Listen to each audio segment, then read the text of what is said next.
It's casual, not formal. It's hosted by Rory Penland. Oh, with Jonathan and Renee in tow. It's time to start the show. 1, 2, 3, go!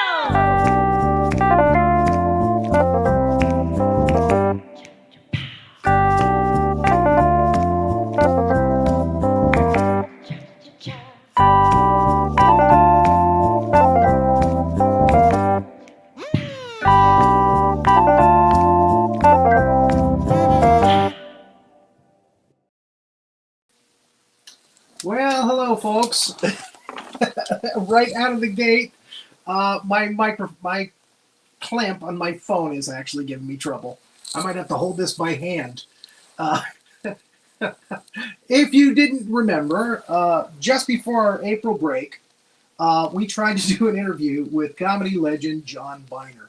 And about 10 minutes, 12 minutes into it, we started getting the tech gremlins. And unfortunately, everything stopped. It shut down. And we had like 12 minutes, great minutes, lots of fun with John Byner. And then, boom, it went kaput. So we got him back. We got him back today to come on and retry this interview, take two.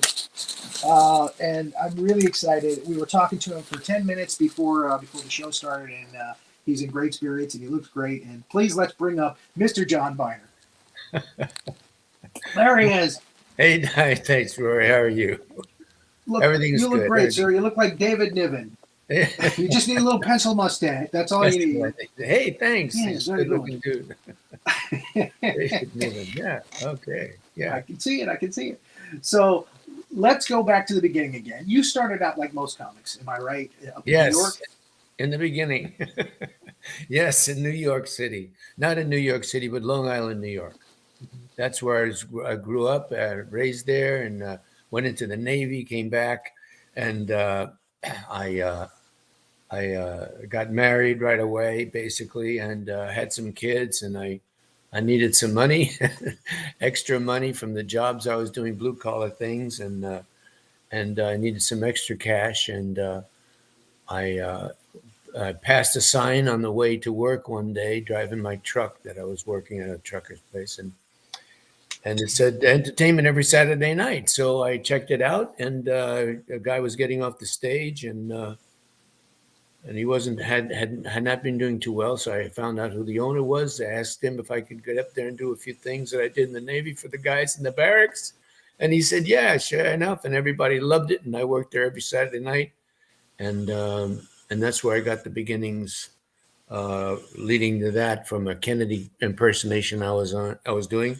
in my act, and that led to Vaughn Meter was doing a big record there, The First Family, and it was very popular. So there was a contest in Manhattan, and the bass player in the trio that worked that club was said to me, he was reading in paper back in the kitchen where we could hang out, and he said, "Hey, they're having a contest." I went in, whatever the hell it was, and I won the contest and met a whole bunch of people, and one of them happened to be the manager I had for 22 years, Harry Colombi, who was then managing Thelonious Monk, and Mose Allison, and two entertainers and the jazz characters. And because he knew these people from Manhattan and Greenwich Village, I was able to work in a few of those clubs, and that's how it started. And you mentioned Vaughn Meter, who, again, did First Family. And he was the guy at that time known for doing the impression of John F. Kennedy. That's right, yeah. And we talked a little bit about this before the show. The day that John Kennedy was shot, Lenny Bruce, the comedian, had to get up on stage that night. Tell him what he said. Yeah, he didn't know what he was going to do when he stepped up on the stage because, everybody was just distraught because the president had just been killed. And he just shook his head and he went, Vaughn Meter. And then the crowd broke up. It broke the ice, and everybody was able to go forward. Yeah. And you actually would do Lyndon Baines Johnson shortly thereafter. That's right. It was Get Smart, I believe it was, wasn't That's right. That's right. You were a chaos agent known for doing the president's voice on the phone. That's right. That's right. I don't remember. I don't remember how. It's like down in here somewhere. I just want to tell you that you're, back in there somewhere. I Well, hadn't heard him. perhaps- Hadn't heard him speak in a long time, so in my mind's ear isn't got it. So And anyhow, you were on the next First Family album where they did all of the Hollywood stars in the White House. yes, You were yes, Frank yes, Sinatra. yes, My Sinatra. favorite line: Thursday night, Clyde. I said, "Can't I listen to that?" That just made me roar for some reason. I don't know what it was, but just the delivery of it, I think, just made me roar. Yeah, yes. So you had because of what you did in that club, and again, Yeah. well, first off, let me ask you: when did you first begin to realize you had a gift for mimicking, for impersonating? I was 6 years old. Family of six. Pardon me. Family of six, and my mom took me to a movie. I was always having to do glasses, stop for my eye. I had a little eye problem, and I'd always have to go see the doctor every once in a while, and about the eyes, and and she took me to a movie, and it was a Bing Crosby movie, and he sang "Accentuate the Positive" in that movie, and I don't know how I remembered, but I did. I went home with my mother and my dad said, "What did you see this afternoon, Christina?" And she said, "Johnny will tell you."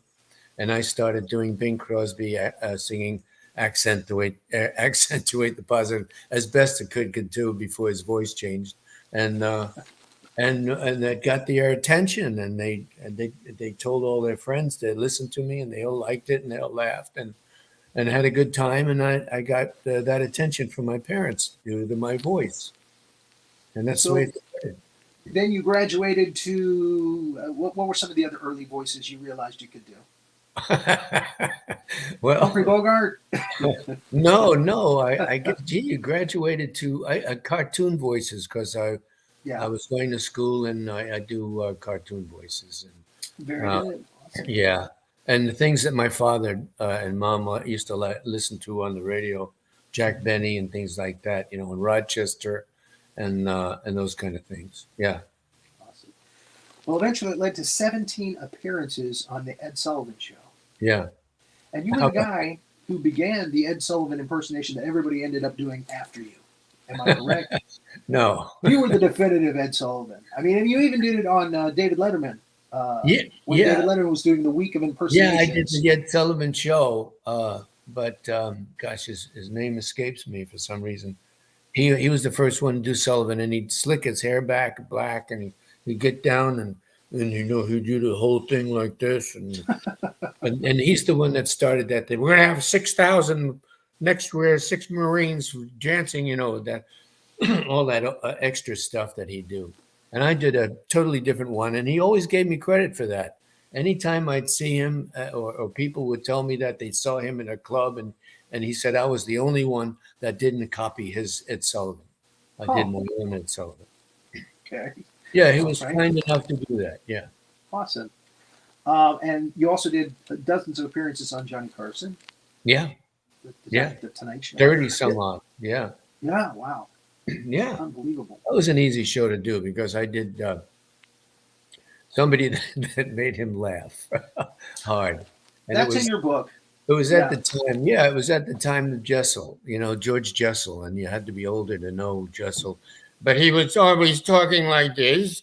I just got back from a theater and I had a wonderful time with my niece Heather, and everybody said that. And that's the way he talked.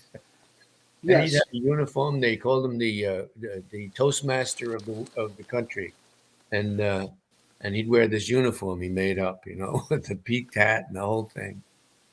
Well, and in your book, Nathan Lane does the preface in Yes. the book, the first few pages, and he writes about a story about a show that you guys did in New Yes. York, the Frogs, I believe is Yes. the name of it, right? Right. And he convinced you to actually do your part, which was an older character, do it as George Jessel one time. Am I right? Yeah. And I'm Yeah, sorry to spoil that, but He said, I guess he was getting tired of hearing the same thing. Oh, excuse me, all the time, and he said, "Why don't tonight you come out as the older guy, and his brother? I played two characters, and the brother of his, this guy, and and I did, and I came out and I did my lines as George Jessel, and he laughed, and the orchestra leader laughed, and nobody else. And the crowd was like, "What is he doing?" What happened to this guy? He's talking with a Yiddish accent, and he's supposed to be this god. Oh my God! I wish they had taped that. I would love to have seen that. Yeah, I'm George Jessel fan as it well. did it. You got to say, yeah. Um, what would you say was your fondest moment of going on the Carson show? Well, it was a time when we were let's see, I'm trying to think of this. There's so many. I know. I'm sorry. No, it was no, it's all right. It's going back some and there were a bunch of us. There were a few of us on the couch. We had done our thing and we were sitting down, and Rosemarie was supposed to come out next, and he introduced her in not a really kind way. He was just said, the next person comes out into this next thing. He says, she's been in the business for a long time, like that. And everybody went, whoa, and he had it like that. So, But knowing Rosemarie, she probably told him to say that. yes. And she comes out and she throws her arms around him from the back of his chair. She throws her arms around and says, "What did you say? What did you say?" And Carl Reiner says, "John Byner will tell you." He throws it to me. "John Byner will tell you what he said." And I said, and I didn't know where I got it, but there it came out. God, thank you. He said, Rosemarie, he said, when they built the first stage, you were holding a hammer. And that just Don't you love it when God gives you a line like that? That's just the right moment. Exactly. Isn't it beautiful? I switched something that I heard in the Navy so quick in my head, but it was like they talk about somebody like we were all kids in the Navy, 20, 21, 20 young people. And if anybody's 70, 28, close to 30, he was the old man, Well, we'll talk to the old man. And they say, yeah, when, like say the guy that was in charge of electrician said, so the electrician, they said, the guy, how old is he? Oh man, he's so old. When God said, let there be light, he was the duty electrician, No, but you were actually very good at improvising on stage.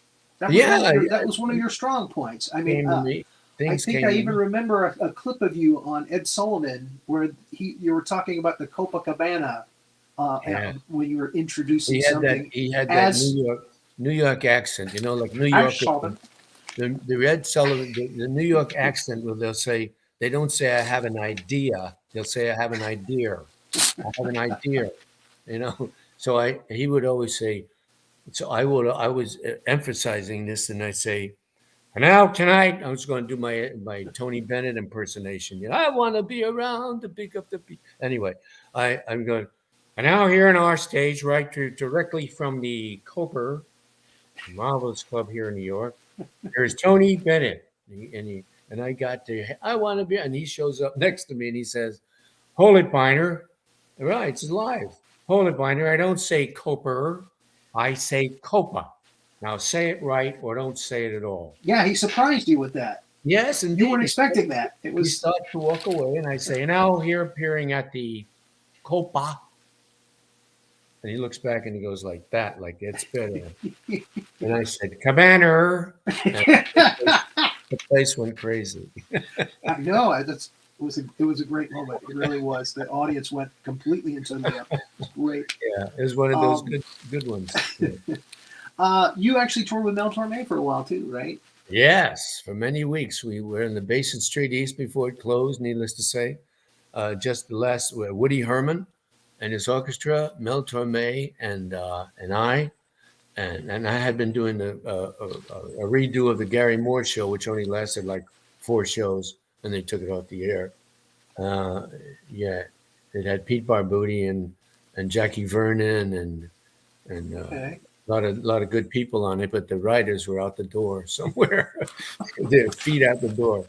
Anyway, that's Mel told me with him, and then he invited me to go out with him. Steve Allen. Steve Allen said in the dressing room, he says, no, Steve Allen was in the audience. I got ahead of myself. I was in the audience one night, and I go back to my dressing room, and the phone rings, and it's Mel. And he says, somebody wants to see you up here, and it's Steve Allen right there in front of me. And he's writing there. He said, I like your work. I like the way you work. And if when I do my next show, you're on it. And I said, yeah. And when you grew getting there, you hear a lot of that stuff. Yeah, right, kid, right. so yeah, it's nice of him to say, what the hell. I'll wait by the phone. And sure enough, Mel invites me to go 5 weeks at the Tropicana, working with him in the Blue Room, the Tropicana, wonderful orchestra, and Cy Zentner Orchestra, my God, trombonist, and I went from Mel Torme's to Hollywood to be on the Steve Allen, his new show, and with Ron Carey and a whole bunch of new people, and I worked with him a lot. We were friends. Awesome. Yeah. Yeah, he actually stayed friends with you after that, and would visit you every now and again. Yeah. That's in the book. Yeah. And again, let me tell the title of the book for the people who didn't watch the last time. The book is called 5 Minutes, Mr. Byner. Am I correct? That's correct. That's very good. 5 minutes, because that's how they bring you up on stage. 5 minutes. Yeah, a lot of people don't understand what that means. And I got a message from somebody on the internet said that they didn't know till page 223 what that meant. Yeah, back in the 80s, we were doing comedy. It was like, okay, you got 5 minutes, be funny. That's right. That's right. It's 5 minutes to go on. You got to get ready for 5 minutes. Welcome to open mic night. Button your shirt or whatever. Yeah. Okay, in the late 60s and early 70s, it was variety show time. Everybody had a variety show. Oh, yeah. Diane Marie, Carol Burnett, Dean Martin, Smothers Brothers, Sonny and Cher. And you were basically on all of them at one time or another. Absolutely, yeah. Several times on many of them. The Smothers Brothers, and oh my God, it went on. Andy Williams, and wow. I forgot about Andy Williams, yeah. Pat Boone had Pat one. Boone show. We were talking about Pat Boone the other night. Yeah. Well, good. I like him on the we were commercial. talking about him singing Little Richard songs. Oh, yeah. It was very white bread. I used to have that in my lap. I do, let's see. Wop, wop, a loo, bop, a lop, bam, boom, tutti fruity. Oh, Rudy. That's it. Tutti fruity.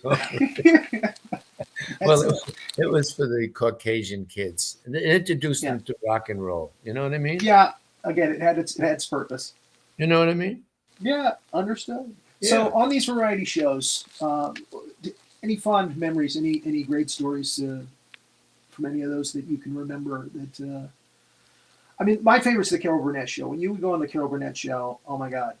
I mean, it was just so much fun. You did the Donald Duck. It was funny when I walked routine. the first day of rehearsal. It was funny for all that week, and the evening we did the show was laughter. It was exhausting. Well, and that's what they say about Saturday Night Live too. Is it's a whole week of just laugh, just everybody sketches, and it's fun, and we had a and then you great do time. the live. It was a great time. It was a good time, and it shows everybody had a good time. A lot of those shows had a lot of the same writers too. Yes, indeed. I'm gonna rattle off a few names for you and see if that triggers a memory. Maybe Craig T. Nelson.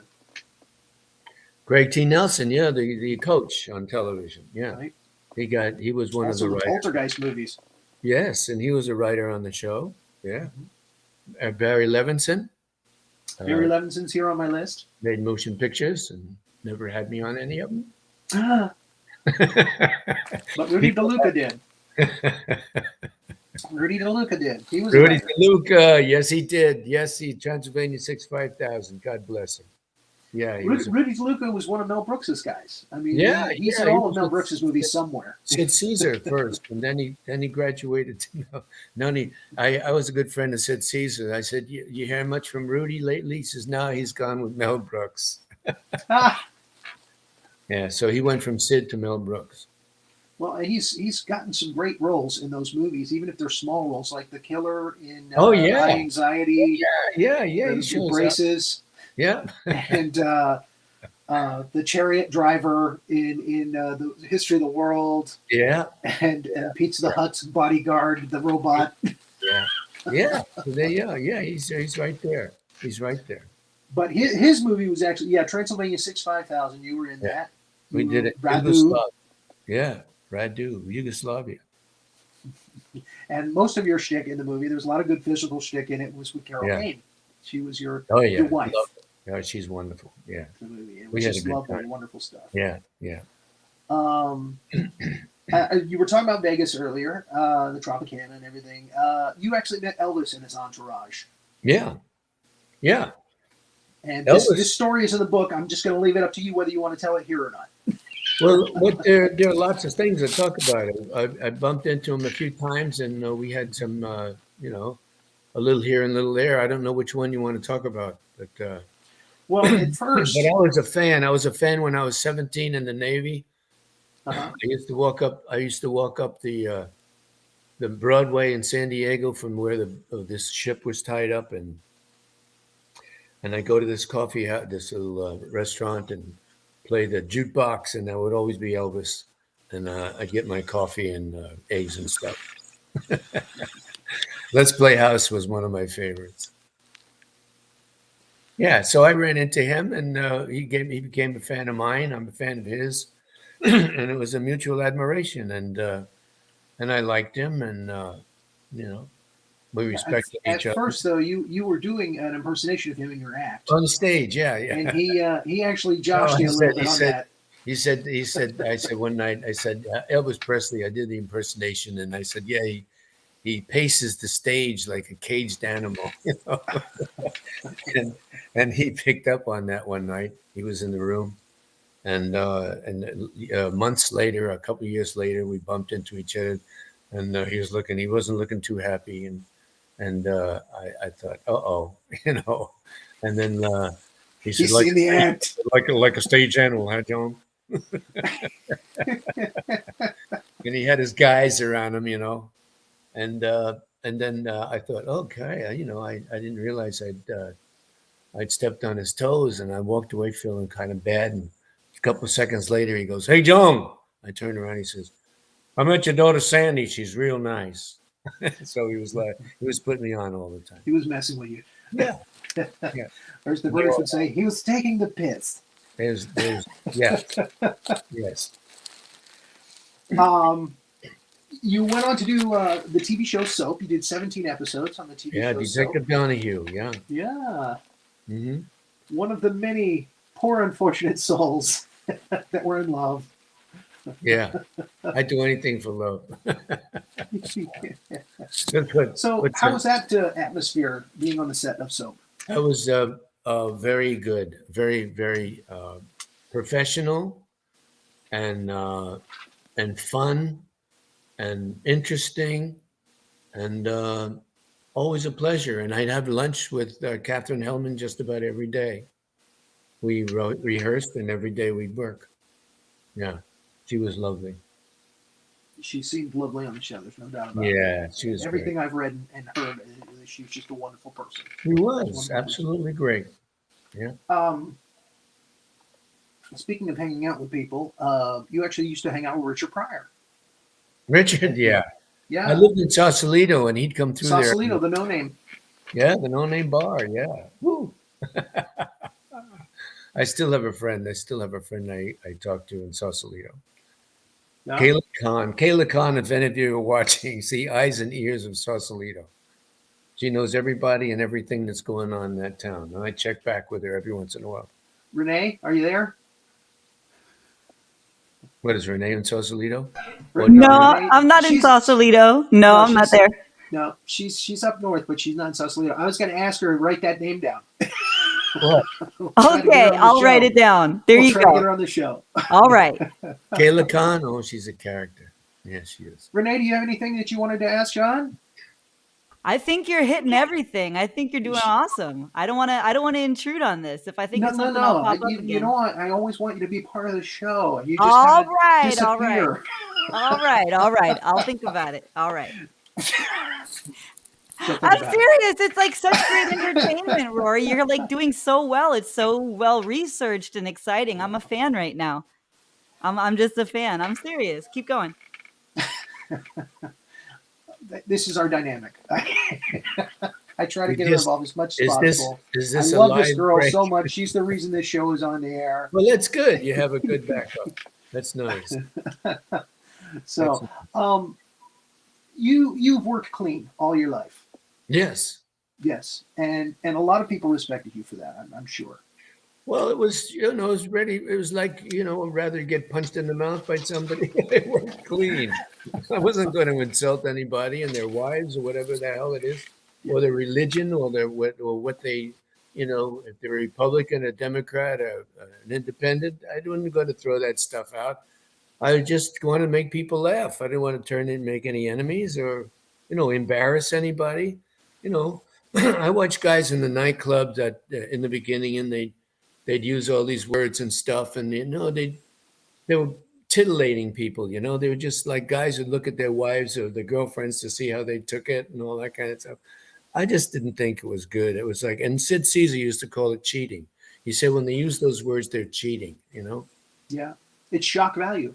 Shock And not value only humor, that, they're insecure because they can't effing make it funny without effing doing something like effing that. right, You know what I'm saying? right, and around the time that I started comedy in the late '80s, we started getting Dice Clay and stuff like that, and that kind of led to a wave of new comics. Yeah, working the that freedom way. of speech, that's okay, but don't. It's cheapening, cheapen yourself, Yeah, it's actually much more rewarding, Yeah. especially They expect inside. that if You work invite you as to clean as dinner, possible. you're going to say, pass the effing salt, and stuff like that. It's just, it's just that they'll laugh at you, but they wouldn't invite you to dinner. Yeah, Because my mom used to say, "You eat with that mouth." you kiss your mama with that mouth. You're not one for road comedy, for living out of a suitcase. Oh, I did it. I did it. I've Yeah. been in that room, Yeah. in that room. And yeah, I've done it. I've done it. And I was on the road with the Harry James band for a month and this, whatever. And it was fun. I enjoyed it, but Well, but you're an actual you're something special in a show that's been pre-prepared, and it's not like you go to one club and the guy says, well, we didn't do so well this week. We got your hotel room and your food, but we're not going to be able to pay you as much as we said we were going to pay you. That oh kind no, you get that taken care of up front. Yeah. Yeah, none of the other stuff. No. I'm not talking about the top 5% now. I'm talking about the road dogs. Yeah. How do you feel about green rooms in big comedy clubs? They have the green rooms where you hang out. Well, but before you go on, you like to think about what you're going to say and run it over in your head and take it easy and have a little coffee or, watch the TV, see who's on before you and what have you, So maybe you can add to what they left off and something in their act that might, But if the green rooms in the places I've seen in Manhattan, for example, are filled with people who are fans or relatives and all these kind, and they're all talking about this guy and that guy and what he said, and so he stole my line, and the other one stole my girlfriend, and the other guy stole my thing, and all this is going on, and you're trying to think of, and that's how I think about those rooms. And on the other hand, green rooms in the theater, in television, Mm-hmm. green rooms in the television. I used to be a sports fan, okay? Yeah. But I lost interest when they were getting millions of dollars and doing and going on strike, and I just said, forget about it. It's not a sport anymore. It's a whatever. It's too much of a business. So, Right. so I'd go into the green room and somebody'd say, hey, they hadn't met me before. And how do you do? They'd sit down and they'd say, well, how about those Yankees today, huh? And I'd go, what? And that's as far as it would go. And then somebody else would come in and they'd know all about the Yankees and talk about what kind of shorts these guys wore on the mound and whatever, But I never got into it that deeply. I played a lot of sports and young, when I was a kid, high school and all. Well, you still get out there and play golf, right? Regularly? Oh, Yeah. yeah. Do you golf with anybody we'd know? Not lately, no. Not since I moved from LA, but I played with just about everybody in LA. Do you do tournaments, like celebrity tournaments? There aren't any here. There are no. Yeah, I'm the only. Really?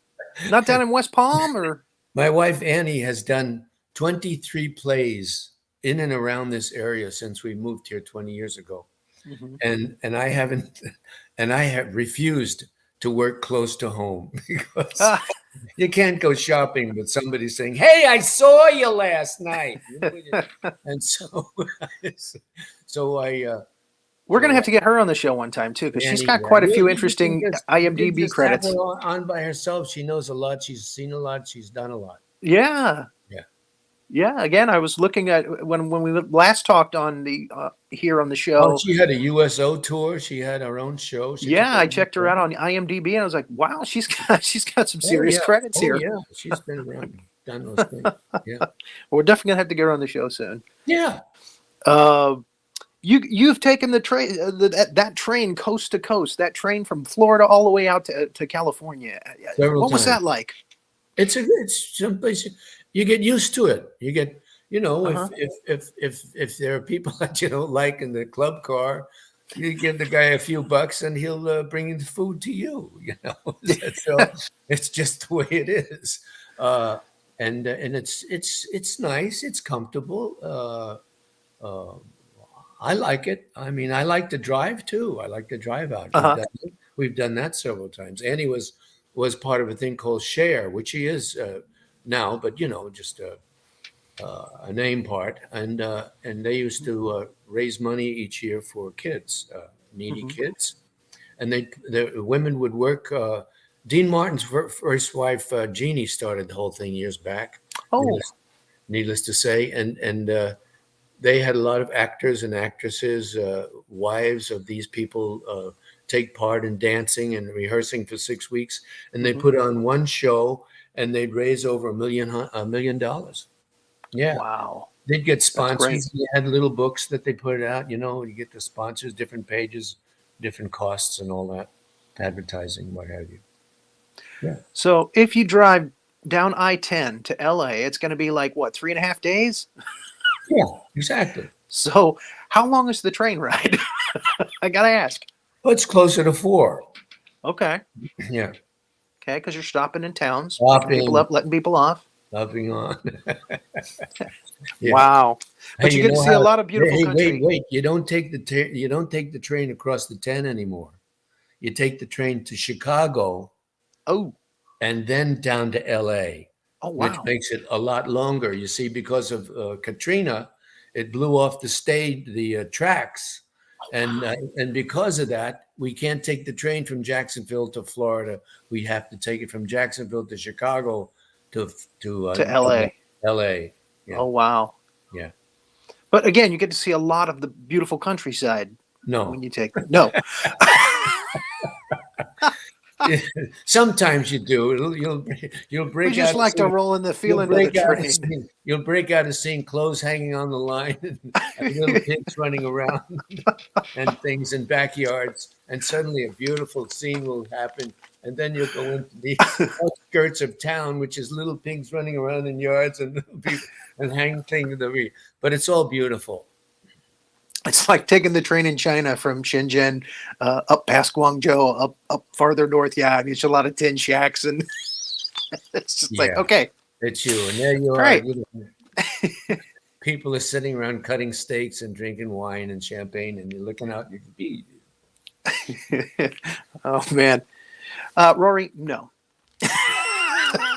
But I do like a train. A good train, a good train trip across Canada is gorgeous. Yes. Woo, absolutely gorgeous. Have you done that? I would imagine. Oh, I love Vancouver. I've been to Toronto and I've been to Vancouver. Worked I love there Vancouver many times. I did the movie My 5 Wives with Rodney Dangerfield in Vancouver. I've done a lot of things in Vancouver. Yeah. Yeah, it's beautiful. I was there in wintertime and watched the steam clock go off, and it's just wonderful up there. It's just beautiful. Yeah, gorgeous. Watching the snow come down. Which is your preferred experience? The New York comedy scene or the LA comedy scene? Which do you think works better for Well, John now Byner? you're talking now. Now it was New York. Okay. Now it was New York for me, and you know, I did a few things at the Comedy Store out there, but that was it. Mm-hmm. Yeah, you know, and you know, and ever since I've not been doing stand up, I've worked a lot down south of LA and north of LA and all these different television shows and what have you. Well, and again, you're writing your memoirs now. You're not retired yet. So what kind of No, shows? no, What kind of shows are you doing now? Well, I did a picture that comes out next year. It's called it's a remake of when that Edmund O'Brien did in the 40s, and we had all 40s costumes and 40s cars, and it was great. Did it right up here in St. Augustine. It's called DOA, Dead on Arrival. Okay. And it was, you know, naturally I played as a serious guy, Majak, who deals in poisons and such, and that comes out next year. You know, the biggest surprise to me as being a fan of yours, I've been a fan of yours since I was a kid, like I said, was I was watching a horror movie.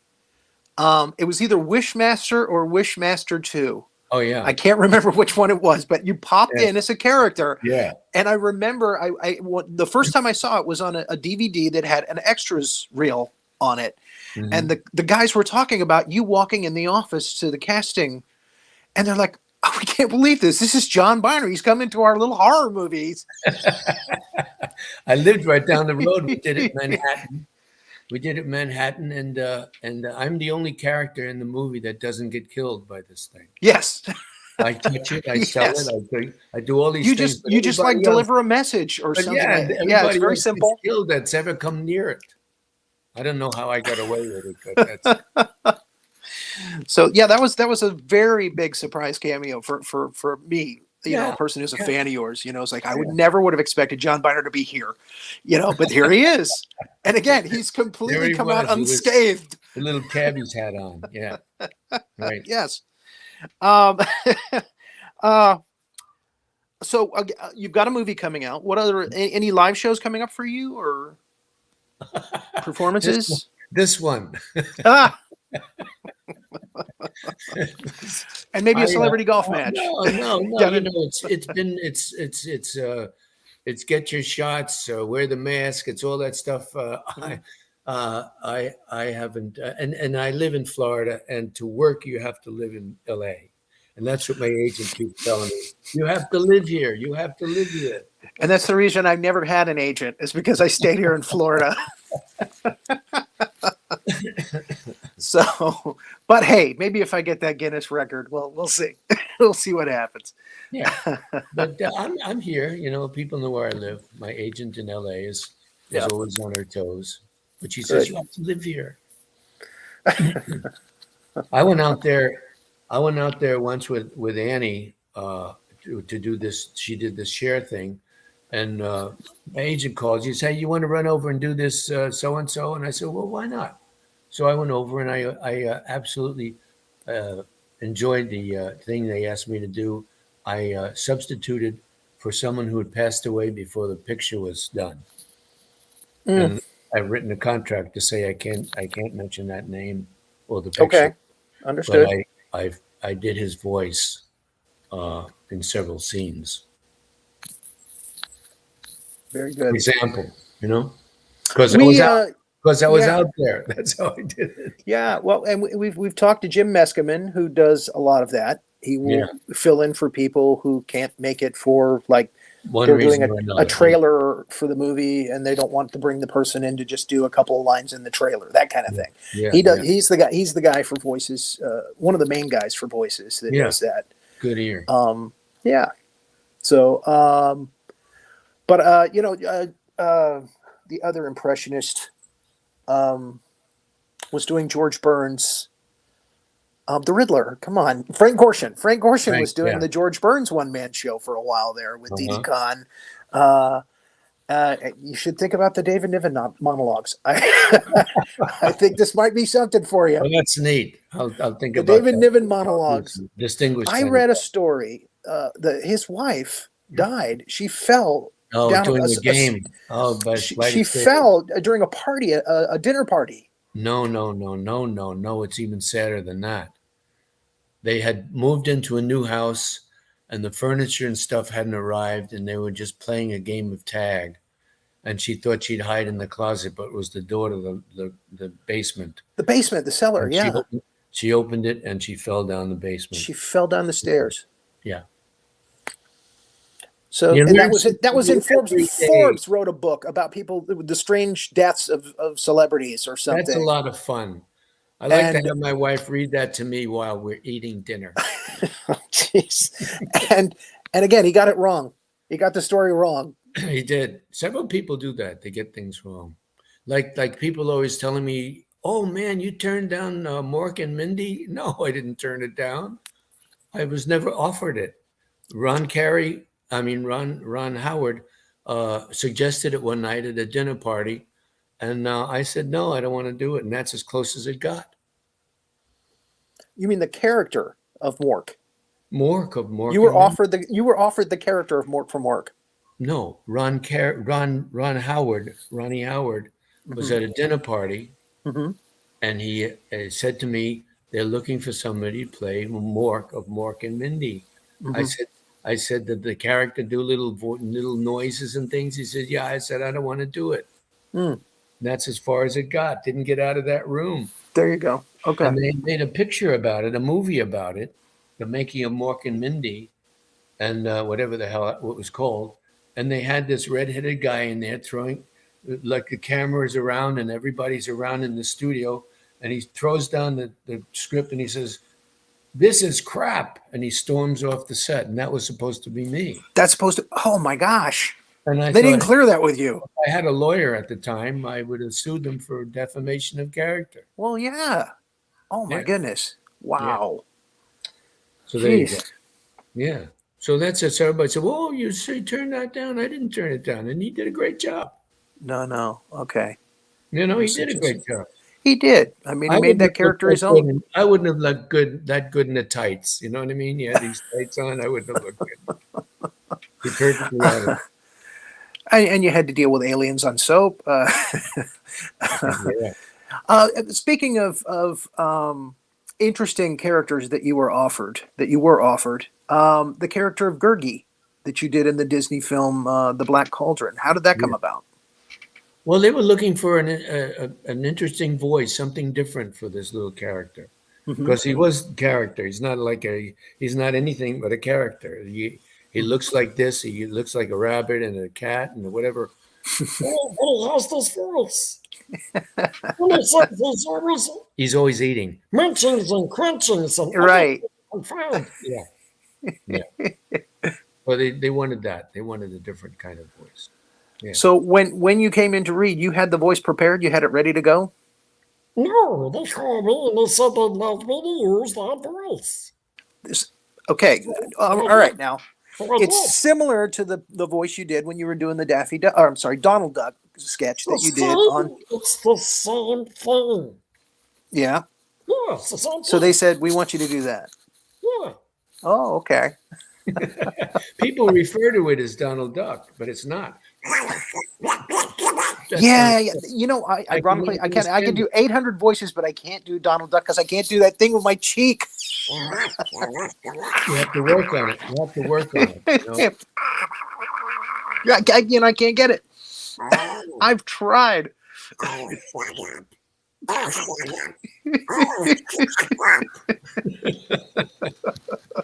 Well, that's it. Now I can die a happy man. I just practiced doing Donald Duck with John Byner, one of my heroes. I just wanted to point that out, that we're going to have to clip that and then put that everywhere. That, 30 seconds, we're just going to have to play it. I mean, it's so great. It was so great.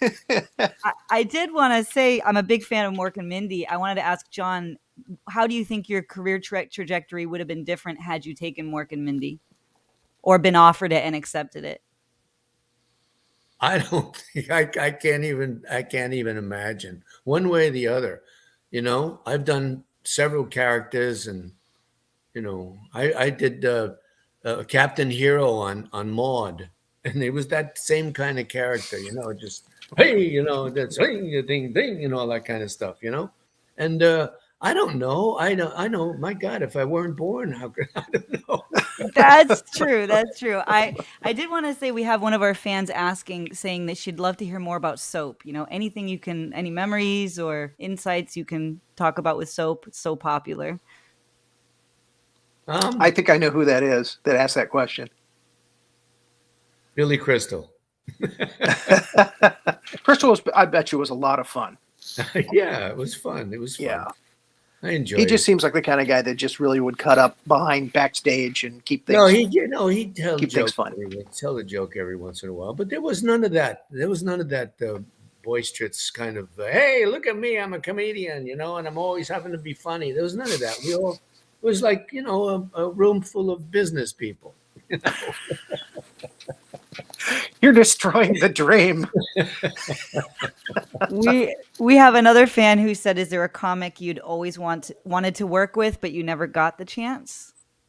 Oh God, that's a good question. So many different ones. Yeah, so many different ones. Gosh, I worked with Jerry Lewis. I worked with Rodney Dangerfield, and I just can't.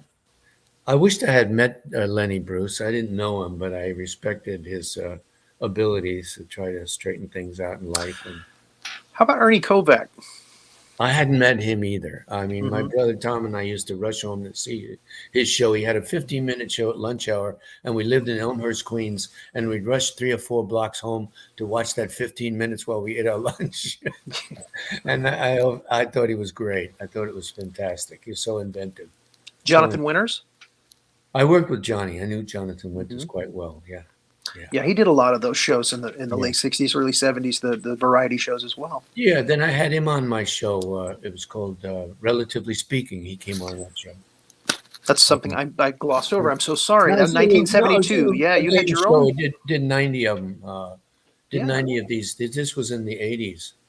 And in 72, I had my own show, the John Byner Comedy Hour. Oh, I'm sorry. Yeah, John Byner Comedy Hour. Replaced the Glenn Campbell show for the summer. And you had a nice run with that. Yeah. Right? Yeah, absolutely. It was fun. What other stories can you tell us about that show? About how it came about and who you had on and who you had fun with? Oh, we had a lot of different people on it. We had and then and then I wrote. Who did we have on there? We had let's see. The guest stars, we had Frankie Avalon and Annette Funicello, and just a lot of different ones. I can't think of all of them right now. I wished I'd have known you could answer that question. I'd have it written down. But we had a lot of guest stars on it in that 6 years, and we had Gary Muldeer, who still does a lot of work around the country. He opens for Johnny Mathis when they work around here. And he's a very funny guy. He is. Yeah. There was a show when I was growing up called Make Me Laugh. It was a game show. Mm-hmm. And Mulder was one of the regular guys, him and Kip Adada. Yeah. And Bruce Baum, Baby Man, Bruce Baum. Uh-huh. And I actually, Howie Mandel got his start on that show. No kidding. Wow. Yeah. Cool. Oh my gosh. Bill Kirkenbauer. Bill Kirkenbauer was on it. Kirkenbauer. Kirkenbauer's in Thailand now. He's an interesting guy. I don't understand why he travels like this. I just, I started talking to him about things. I sent him my book. He was going to have me on his shows. I guess I don't know what happened, but he was in Thailand. He was doing all kinds of different things and talking to the camera and wondering why about a lot of things. I haven't talked to him in about 3 months. Yeah. When I asked him to come on the show, he was like, I don't get up that early. Because it's 12 hours ahead where he is. So it would be like 6 o'clock, 7 o'clock in the morning. Yeah. He's like, I don't get up that early. Watch those things. Yeah, exactly. But I love Yeah. seeing his stuff about Thailand because, again, I lived in China for 14 years, and Did you? yeah, a lot of it, just hits home with me. And The why did humor. you live there? Why did what? My wife is Chinese, Oh, no kidding. so yeah, I moved out there in 2004, and I stayed there Oh. teaching English and doing just stand-up comedy in little clubs, in Wow. my area for 14 years. Wow, And that's actually, I wonderful. didn't do comedy for like 10 years of that. Wow, what did you do if you didn't? I do taught comedy? English to kids, No kidding. and that was a captive Wow. audience too. Oh, And that's again, wonderful. I got the voices, Doc. See, there you go. And you But win them over. they don't know the voices that we do over I here. They hear know. the Chinese I versions over know there. So you got to exactly. Say, I've had people come up to me and say, "Here's my son Jimmy. Jimmy, about 6, 7 years old. Say, talk to Jimmy in that voice. Hi, Jimmy. How are you? I'm okay. I'm okay. How are you?" see that voice would be a big voice. It'd be a big hit in China. It. They just accept it. Yeah. But I had to learn to say things in Chinese as the voice that they hear over there. Yes. My God. Ni hao ma. That's great. Oh, Demachi. I love that. That is really great. You have to do a whole show of that, Rory. Yeah, Like in the Chinese. Chinese version. There Yeah. you go. Yeah. We right. have a lot of questions from the audience. Cool. What advice would you give to someone new to comedy, John? Oh, well, be funny. That helps. Be yourself. Don't try to be like somebody else. And try to be clean as you can be. And enjoy it. Have a good time. Have a good time. Yeah. I watched It's the important. first time I watched a rerun of myself. It was the first time I was able to see a rerun of myself. It was a Sullivan show. And I thought, my God, that's not me. That's some nervous guy, So I changed. I got to be me. Someone is asking about what it was like working with Pryor on Omit the Logic. I don't remember. I don't think I worked with him on that. You hung out with Pryor. In fact, I never worked with Pryor. I knew him from Sausalito. We'd hang out Okay. Yeah. at the No Name Bar. And so, yeah, sometimes people get me confused with other people. Okay. Someone asked, what's your favorite joke to tell? Gosh, no, I don't have a favorite joke. I don't have a favorite joke. I don't tell jokes. Horse walks into a bar. Yeah, Quite a long face. Yeah. Terrible. Terrible. One of those. Yeah. No, And that's it. A lot of people are like, oh, you do jokes? I tell a joke. Okay, here's a joke. I heard it yesterday. Okay. Guy's on the phone. He's talking to his lawyer. He says, no, I didn't say that. No, I didn't say that. He hangs up. He slams it down. He says, lawyers, I wish somebody get rid of all the lawyers, like lawyers. So he goes out into the garden and he's poking around and he sees a little bottle and he opens it up. Boop, pop. A little genie comes out and says, you've got 3 wishes. He says, oh, really? Oh, just in time. Get rid of all the lawyers. And the genie says, that's your last wish. He said, wait a minute. I got 2 more. You said I had 2 more. She says, so sue me. Oh, that's great. I love it. That's so good. We That got is John so Byner to good. tell a joke. We have some lawyers in the audience, and of course, I'm a lawyer too. So I just see the comments coming. That's great. I love it. Okay. And it's a pro lawyer joke. That's the last joke. It's heard great. It's on really the golf great. course. Yeah. They're wanting to know if you know if you've ever met Johnny Depp.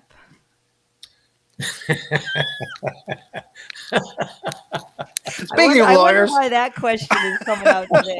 I wonder. I could never afford to hang out with Johnny Depp. If you know what I mean. Did you work with Carlin? George? Mm-hmm. No. I did years back. I did a little game show with him, but no, we were good friends though. We talk on the phone to each other and and in Vegas when we both be working there at the same time. And I'd get my sisters in to see him, and he'd get somebody else in to see me. I've read a lot of stories about how nice he is to people that come up to him. Yeah. that he just is very down to earth and just very cool, Yeah. and doesn't get bothered at all by people asking for autographs or asking him just to spend a few minutes with them. That's in the past tense. Yeah. Used to. Used to. Yeah. So there you go. That's because he could afford to be with Johnny Depp.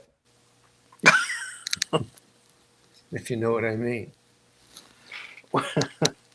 So we've got your book that's out there. 5 minutes, Yes. Mr. Byner. I think we're wrapping it up. I get that feeling. Well, it's 55 minutes, so I got to start heading that direction. So, That's okay. Good. but hell, I could talk to you all evening long. I know we could go on and on and on. I'll go We would make love dinner. to have you. I'll go make dinner now. Before you go though, I did want to ask about fame and what you feel about fame, how you and your family have dealt with fame. Is it a good thing, bad thing? What would you advise new entertainers who are just starting to become popular and deal with that pressure? Well, I'd say just don't let it go to your head, and don't think you're any hot stuff, and just be real. Don't like if you get to a place where you're in a dressing room, don't demand having flowers and 16 lollipops, whatever the hell these people are going through. Right. Just be real, just be nice, just be helpful, and have a good time. Whatever it is, have a good time, because you're going to regret it if you don't. Life is just to have a good time and be nice to people, and if you can make them laugh, go ahead and make them laugh, because that's very important. It makes people healthy. That is important. And again, Thank you. That's wonderful. Wonderful words. Yeah, because there are so many people that they buy into it. They feed into that. People around them. Oh, you're so wonderful. You're so great. You're fantastic. And they start, believing that. And like you say, they start making lofty demands. And I remember that one comic had in his contract that he had to have a special beer, a tub of it. And all the caps of the beer had to be pulled off. Now he'd only drink 3 or 4 of them, maybe, or maybe even 6. But he'd be But the ready. rest of it would have to go out of the trash. Yeah, So who's going to want to work with that 10 years down the line? Just have fun. Because the big ones are the good ones. All the big ones in the business, they're good ones. The Crosbys and the Bob Hopes and all those Fred Astaire's, the people that I met and worked with. They were just big, and they didn't think they were big. They had take you to lunch. They'd have lunch with you, whatever. So just be yourself, have a good time, and God bless everybody. Yeah, nobody's going to want to work with somebody who's yelling and screaming all the time, making lofty demands. That's a pain in the neck. Why? There's a lot of other talented people out there. Yeah. How would You you were nice how would you want someone to describe you, John? I mean, how do you think of yourself? Like if you were a fly on the wall and you overheard people talking about you, what do you hope they would say? I love him like a friend. How's that? That's beautiful. I like that. That's nice. I like that. I'm going to be calling you. I'm going to be emailing you. Yeah, all right. Don't get that. I don't play golf, though. You made a lot of new friends today, John. Everyone in the audience is like, wow, he's so great. He's so great. He's so great. I mean, it's just cool, to be a legend and to also be so likable and humble. It's beautiful. We're all learning so much from your appearance here today, and we're just grateful. Thanks. I am so lucky to have her on this show. I really did this show. Hey, thank you both. I can't thank tell you. you. Thank you, audience. God bless you, and pray for the people in Ukraine. And Yes. And be nice to each other. Adios. Yes. Thank you, John. Pleasure. Thank you. And thank you you to so our much. audience, our live audience. And we want to greet the replay squad who comes in, and we always forget to greet them. But thank you, everybody, for watching. And thank you again, John Byner, so much. My And pleasure. John Byner's book, 5 Minutes, Mr. Byner. It's out there. That's right. Go get it. The beer. That's a great book. I read it from stem to stern. Wonderful book. Let's do Porky Pig together. The beer. That's all, folks. Yeah, good will. See you later, guys. I'll see you later. Okay, we got to shut it down. I don't think he knows how to shut it down. I kind of just wanted to keep going, I want this to just keep going. Let it never end. He's waving doing the a white puppet show. flag. Yeah. It's over. He's waving the white flag. Yeah, he's like, we're done. Someone Please come let me save go. I me. want to eat dinner with my wife. Please save me, save me. All right. Good night, everybody. Good night. Good night. You too. God bless.